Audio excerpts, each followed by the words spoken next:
de Cristo. Que loucura o que aconteceu com o povo judeu, né?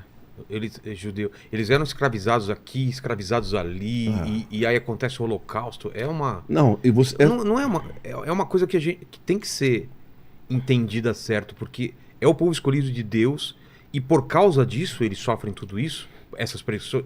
Assim, o ódio de Satanás para aqueles que Deus ama, porque Satanás sabia que dos judeus viria o Messias. Então, todo o tempo, Satanás tentou destruir. Veja, Satanás ele é um ser muito poderoso, muito inteligente, mas ele não é onisciente, ele não sabe de tudo. Agora, ele sabia que viria um libertador. Viveu muito tempo, mas ele não lê pensamentos e nem sabe do futuro. Do futuro. Mas ele tinha uma profecia, porque em Gênesis 3,15, depois que ele leva o homem à queda, Deus vem, traz uma palavra tanto para Adão, quanto para Eva, quanto para ele. E ali em Gênesis 3,15, Deus já avisa, olha, você vai ter inimizade, eu vou pôr inimizade entre você e a mulher, entre o descendente da mulher e o seu descendente. Aí diz que tu lhe ferirás o calcanhar, está falando da morte na cruz, mas ele lhe ferirá a cabeça. Ali a primeira profecia. Não é da serpente que ele está falando? Está falando... Então, que a serpente vai ferir o calcanhar, ou seja, vai ter uma pequena vitória, aparentemente... Mas ele no final vai esmagar vai pisar a cabeça. Na cabeça, porque na verdade a morte na cruz foi a derrota do diabo. Lá no começo já estava falando de tudo. Já estava falando de tudo. Então, ele sabia que vinha um cara, que vinha um escolhido que ia acabar com ele. Então, mas não sabia quando. Não sabia quando, mas, por exemplo, alguma coisa... É que os profetas vieram anunciando, vieram falando, né? Mas ele não se esqueça que Satanás ele continuou tendo acesso ao céu. Então... Isso já foi falado aqui, é uma coisa que eu não entendo.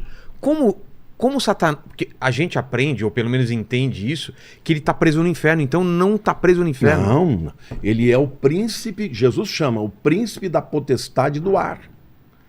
Paulo chama príncipe da potestade do ar. O primeiro céu é o céu do firmamento, esse céu azul que a gente vê. Esse céu que a gente vê. É. Anda de avião e tudo mais. O segundo céu é onde está o império das trevas. Não é uma coisa... É um céu, é um lugar espiritual. Mas alguns dizem que está no espaço sideral. Então, mas lá é onde ficam os anjos também? Não, ali é onde ficam os demônios e Satanás. Porque quando Paulo fala em Efésios 6, a nossa luta não é contra a carne e o sangue, contra principados e potestades e poderes, e fala nas regiões celestiais. Entendeu? Então, ele está no segundo céu. E Deus está no terceiro céu, que é onde está o trono de Deus e os anjos. Ah, tá. E ele tem acesso ao terceiro céu. Ele tem acesso. Lá no livro de Jó, diz que um dia que Deus reuniu os seus anjos, chegou também Satanás. E começa a conversar com Deus. Dali saiu um diálogo. Depois da queda. Depois da queda. Então, depois da isso queda. que eu não entendo. Ele não perdeu ainda o acesso ao céu. O que ele perdeu foi a posição que ele tinha de querubim ungido. Ele era a criatura mais poderosa que havia no céu. Ele perdeu o poder dele ou ele continua com o mesmo poder? Continua com o mesmo poder. Ele perdeu o cargo. A posição de querubim ungido por Deus para ser o líder de todos os demais anjos. Qual era o trabalho dele? Ele foi designado para quê? Lá no começo. Isso tudo é conjectura, claro, mas...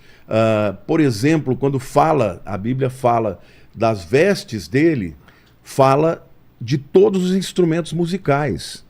Isso. Né? Ou seja, ele era o líder da adoração nos céus. Ele era o cara que estava mais próximo de Deus, do trono de Deus. Por causa disso que ele ficou tão encantado com a sua beleza que ele falou, pera lá, por que eu vou ficar dando adoração para ele se eu sou o cara? Mas, pastor, você acha que em algum momento alguns anjos começaram a adorar ele pelo fato dele de não terem acesso? Eu acho que nem todos os anjos, eu não sei se a Bíblia fala disso. Não sei se todos os anjos tinham acesso a Deus. Alguns podem ser mais distantes. E ele, por ser o mais acessível, será que alguns acharam realmente que ele era alguma coisa grande? Eu acho que a Bíblia fala até que se achou iniquidade no seu coração. Eu acho que começou nele. Nele, né? Mas ele conseguiu convencer 1/3 dos anjos. Porque a Bíblia fala, né? Lá em Apocalipse 12, que quando existir a batalha final, né? Entre Lúcifer e Miguel, o arcanjo, ele vai arrastar 1/3 dos anjos com ele. Então, a conjectura teológica é que, de fato, 1/3 dos anjos seguiram a Satanás. E não é que eles estejam no inferno. O inferno, na verdade, é o lugar onde os mortos vão. Exato. Entendeu? Hades, né? O Hades, no Novo Testamento, Sheol e Sheol é o mesmo. É o mesmo lugar, coisa. só que o Hades é a palavra grega que traduz a palavra hebraica de Sheol. Então,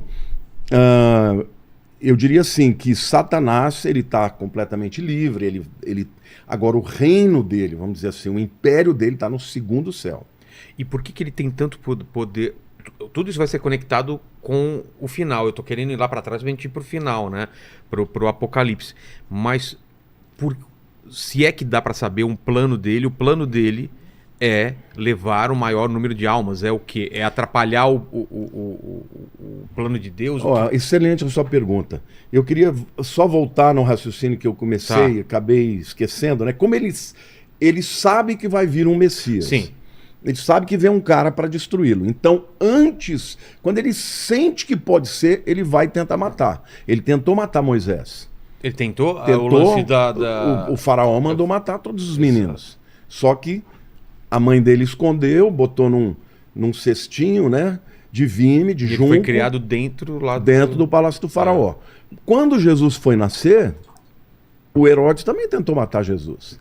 Então, ou seja, Satanás, quando ele sentia que havia uma possibilidade, ele vinha para com tudo. Só que Deus nunca permitiu que ele, né, estragasse o seu plano. Então, o que eu entendo?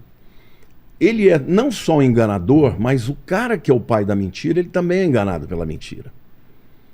Eu sempre perguntei para Deus, um cara que sabe tanto, ele sabe que ele não consegue vencer Deus. Isso que eu nunca entendi, ele sabe que ele não consegue... Mas você nunca viu uma pessoa enganar a si mesmo? Ou será que é só assim, eu sei que eu não vou ganhar, mas eu vou... Eu acho que ele acredita. Eu acho que ele sabe que a Bíblia fala que ele vai perder, mas acho que lá no fundinho ele acredita. Isso é uma conjectura minha, tá? Até o diabo tem esperança, então. Ele tem esperança que ele vai vencer. E para isso, e não só ele, os seguidores dele. Ao longo do mundo, se você pegar aí os satanistas, os Illuminati, esses camaradas, eles estão olhando para o poder que eles têm para manipular o mundo. Então, eles acham que eles vão ganhar. Eles sabem do que a Bíblia diz, mas eles não acreditam nisso. Então, assim, não dá para cravar que Satanás acredita que ele vai vencer. Eu só coloco uma possibilidade, porque o engano, ele é tão poderoso que engana a si mesmo, entendeu? Então, assim, ele, no fundo, ele está tentando impedir o plano de redenção de Deus. Porque se você olhar para as Escrituras, você vê um plano de Deus lá na eternidade passada, e esse plano vai se cumprir no final dos tempos, e a eternidade futura vai ser, na verdade, o cumprimento do plano original de Deus. Então ele teve livre-arbítrio, se ele Não, ele teve escolher, completamente. E todos os anjos têm? Todos os anjos que fizeram a escolha por ele, fizeram por escolha própria. Exato. Ninguém os induziu.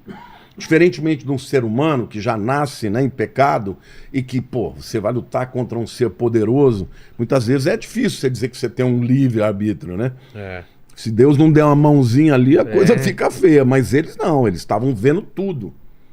Eles estavam enxergando, vendo a glória de Deus. E ele olhou para si e falou, eu sou o cara. E aí ele tem 5...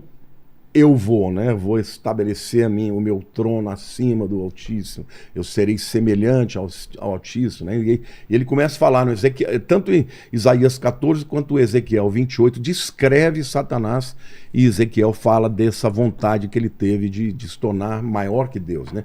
Ao longo de toda a história, qual é a estratégia dele? Roubar a adoração do ser humano. Quando ele chega para Adão e para Eva e fala, Deus falou que o dia que vocês comerem, vocês vão morrer? Mentira. O que Deus está fazendo é esconder o leite. Na verdade, ele sabe que o dia que vocês comerem, vocês vão ser como Deus, conhecedores do bem e do mal. Então, essa mesma tentação de levar os homens a descrer na palavra de Deus e passar a adorá-lo, Está lá no Gênesis e vai estar no Apocalipse também. Ele quer adoração. Ele chegou para Jesus na tentação do deserto e falou: te dou tudo se você se prostrar e me adorar. E